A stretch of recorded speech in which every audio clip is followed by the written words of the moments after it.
Good morning, and welcome back to our study of Mark chapter 1. Today we're actually going to be looking at three verses.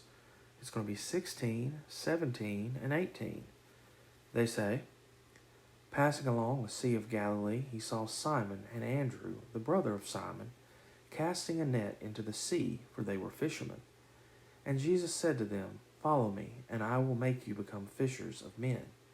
And immediately they left their nets and followed him." We see in this passage that Jesus continues to conduct his ministry in Galilee. And in this instance, we have to remember that this is not the first time that Jesus has met Peter and his brother Andrew. The Gospel of John tells us that this happened a little bit earlier, and that more than likely this is Jesus's sort of official calling to them to leave their livelihood and come and follow him on the road of discipleship. And we also know from the Gospel of Luke that there's a little bit more involved here than what Mark gives us. Mark gives us a very succinct, summarized version of this event, but it gets the point across. And so I just want to focus in a little bit on exactly what Jesus does here, particularly dealing with verse 17, where Jesus utters the famous words, "Follow me, and I will make you become fishers of men." That is, Jesus will take these fishermen and make them fishers of men. But what does Jesus actually mean by this?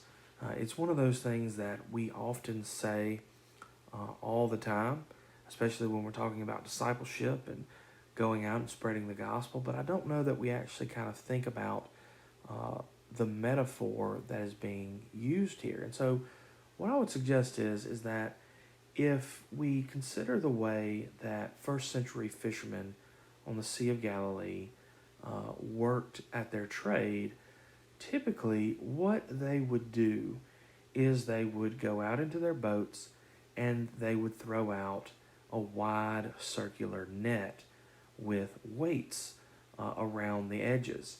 And then that would be attached to a rope, and then they would pull on the rope, and this would close the net, and they would haul in the fish.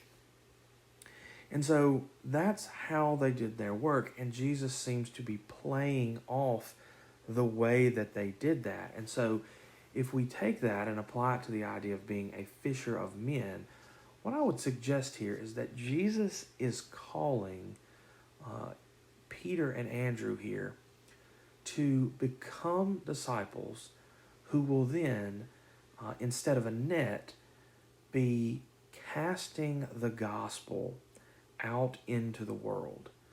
They will be going out at some point, not now, but at some point, and they will be spreading the gospel far and wide, anywhere and everywhere. Because the thing about fishing is that sometimes you kind of had an idea of where the fish were, but not always. And so you would cast the net, and you would cast it often in order to try to catch as many fish as you could. And so the idea here is I think Jesus is trying to convey, is this idea that you will put the gospel out there wherever, whenever you can, in the hopes that somebody will hear it and that somebody will be brought to salvation. Again, this reinforces the idea that I've already talked about, that the primary responsibility of a disciple is not to save people, but to share the gospel with people. And then it's between them and God whether or not they come to salvation. Our responsibility as fishers of men is to cast the net often and in various places out into the world in the hopes that we will catch something. And here's the thing about that. We will inevitably find people who will listen.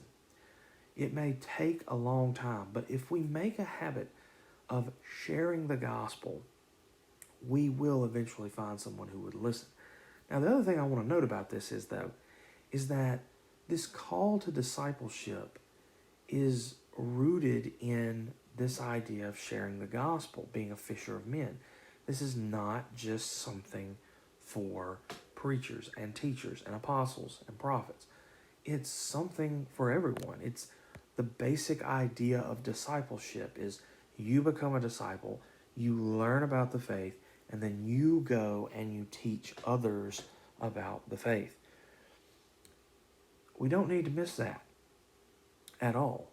And like I say, tomorrow we'll talk about this a little bit more when we talk about John and his brother James. But I don't want to get ahead of myself. More on that tomorrow. The last thing, though, that I do want for you to notice from our passage this morning is the fact that they left their nets and followed him.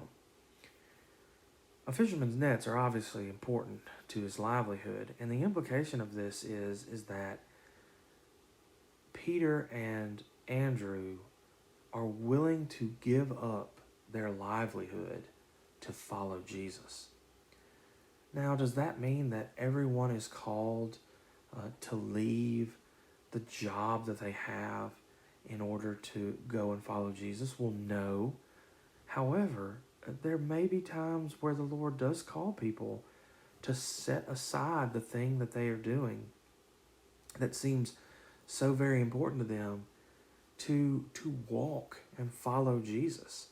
I think there are definitely times where that happens. The question is are we willing to do it?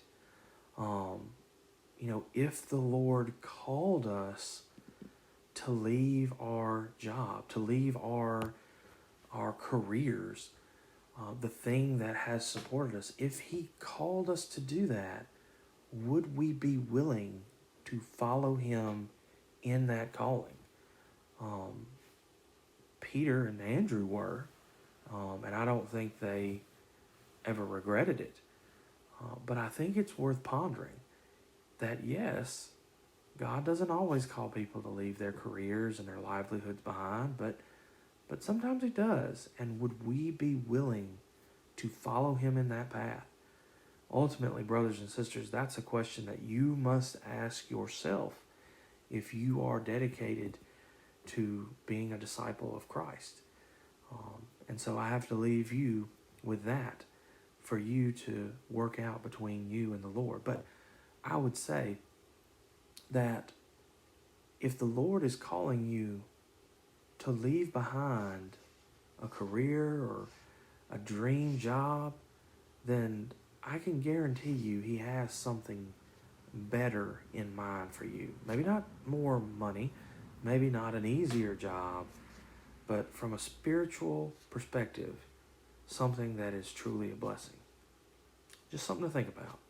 Have a good day.